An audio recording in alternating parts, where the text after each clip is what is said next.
বলতেছেন 5 ব্যক্তিকে আল্লাহ তাআলা ক্ষমা করবে না। কয় ব্যক্তি? 5 ব্যক্তিকে আল্লাহ তাআলা ক্ষমা করবে না।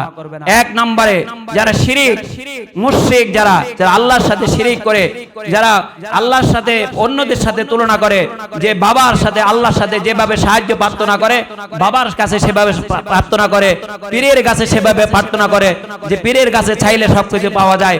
দেখবেন এক শ্রেণী আমাদের সমাজের লোক আছে, কদু গাছ, লাউ গাছ, কুমড়া গাছ, এভাবে আম গাছ, জাম গাছের মধ্যে জুতা লটকায়, জুতা হিসা কাটা লটকায়, এগুলার প্রতি বিশ্বাস করে এগুলা লাগাইলে নাকি মুখ লাগে না, ফল ফসল ভালো হয়। আবার দেখবেন সকালবেলা ঘর ঝাড়ু না দিয়ে, বাসাবাড়ি ঝাড়ু না দিয়ে কেউ বের হতে পারবে না, এমন কিছু আছে কিনা? আবার যদি চলে যায় পিছন থেকে কেউ ডাকলে আবার যাইতে হবে না, বলছে ডাকলে আর কেউ যাইতে হবে না। এগুলা সমস্ত বেদাত, কুসংস্কার, এগুলা শিরিক, এই সমস্ত শিরিক গুলা যারা প্রতিনিয়ত করবে, আল্লাহর উপরে বিশ্বাস স্থাপন করবে না, জুতা কাটার উপরে, হিসা কাটার উপরে, এভাবে বিভিন্ন বস্তুর উপরে যারা বিশ্বাস স্থাপন করবে, বলতেছেন আল্লাহ পাক ওদের দোয়া কখনো কবুল হবে না যতক্ষণ পর্যন্ত সে তাওবা করবে না। এই জন্য ওই রাত্রিগুলোতে আল্লাহর কাছে তাওবা করতে হবে, তার আগে তাওবা করে নেবেন, তখন আল্লাহ পাক আপনার গুনাহ মাফ করে দিবেন। আপনি যদি তাওবা না করতে পারেন, ওই রাত্রিতে আপনি পুরো রাত যদি ইবাদত করেন, আল্লাহ পাক আপনার ওই ইবাদত কবুল করবে না।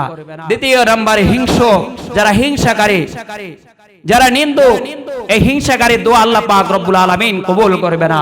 তৃতীয় নম্বরে যারা মা বাবার অবাধ্য সন্তান, মা বাবাকে পাইয়াও রমজান মাসে মা বাবাকে সম্মান করতে পারে না, মা বাবার থেকে দোয়া নিতে পারে না। রমজানে দেখেন রোজাটা চলে গেল, আজকে কত রমজান চলে গেল, 23 রমজান চলে যাচ্ছে, একদিনের জন্য বাবার খবর নেয় নাই, একদিনের জন্য মায়ের খবর নেয় নাই। আমার মা কি দিয়ে ইফতার করেছে, আমার বাবা কি ইফতার করেছে, মা আমার চেহারিতে কি খেয়েছে, বাবা আমার চেহারিতে কি খেয়েছে, একদিনও কুলাঙ্গার সন্তান খোঁজ নেয় নাই। আল্লাহ তাআলা ওই সমস্ত নাহারমান সন্তানের দোয়া আল্লাহ কবুল করবে না, দোয়াও কবুল করবে না। এরপরে যারা জালেম, যারা অত্যাচার, ওই সমস্ত জালেমদের, অত্যাচারদের দোয়া আল্লাহ পাক রব্বুল আলামিন কবুল করবে না। এই জন্য ভাই বেশি বেশি করে আল্লাহর কাছে তওবা করে, যেন আল্লাহ পাক রব্বুল আলামিন আমাদেরকে ওই গুরুত্বপূর্ণ ওই রাত্রি উসরা করে আল্লাহ তাআলা যেন আমাদেরকে ক্ষমা করে দেন, আল্লাহুম্মা আমিন। এবং আমরা যাদের ফিতরা, আমরা ফিতরা ঈদের নামাজের আগে যেন আমাদের সাদগায়ে ফিতরে যেন আমরা আদায় করতে পারি। আল্লাহ রাসূল সাল্লাল্লাহু আলাইহি সাল্লাম ঈদের দিন, ঈদুল ফিতরের দিন, ঈদের নামাজের আগে ফিতরা দান করতেন গরিব অসহায়দের মাঝে। তিনি যখন রাস্তা দিয়ে যখন ঈদগাহে যেতেন, এভাবে মানুষদেরকে, ছোট্ট ছোট্ট বাচ্চাদেরকে আদর করতেন, হাতে টাকা দিতেন, এদেরকে গরিবদেরকে, অসহায়দেরকে হাতে টাকা দিতেন।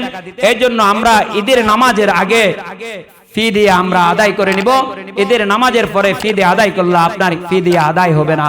এই জন্য খুব মনে রাখবেন, ঈদের দিন সকালবেলা মিষ্টি খেজুর খেয়ে ঈদগাহে যাব, অথচ ঈদগাহে খেজুর মিষ্টি খেয়ে যাওয়া সুন্নত, আর ঈদুল আজহার দিন না খেয়ে যাওয়া সুন্নত।